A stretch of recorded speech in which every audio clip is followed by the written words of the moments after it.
मित्रांनो, म्युच्युअल फंडमध्ये इन्व्हेस्ट करताना रेग्युलर प्लॅन आणि डायरेक्ट प्लॅन असे दोन प्लॅन आपल्याला माहिती असतात.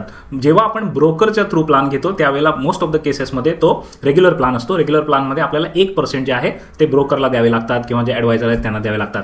आता बघा, 1% तुम्हाला वाटेल की खूप मोठी गोष्ट नाही आहे, पण आपण कॅल्क्युलेशन करून बघूया.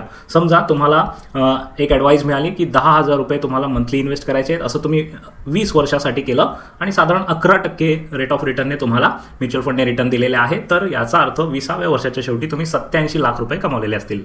आता हे जर तुम्ही डायरेक्ट प्लॅनमध्ये केलं, जिथे तुम्हाला 1% द्यायला लागत नाही आहेत, म्हणजे 11%च्या ऐवजी तुम्हाला 12% रिटर्न मिळेल, तर या केसमध्ये 20 वर्षानंतर तुम्ही 99 लाख रुपये कमवलेले असतील. म्हणजेच काय, 99 लाख मायनस 87 लॅक्स म्हणजे तुमच्या ब्रोकरने गेल्या 20 वर्षात 12 लाख रुपये कमवलेत. जे ॲडवाईस त्याने 20 वर्षापूर्वी तुम्हाला दिली होती त्या एका ॲडवाईसचे 12 लाख रुपये ब्रोकरने कमवलेत.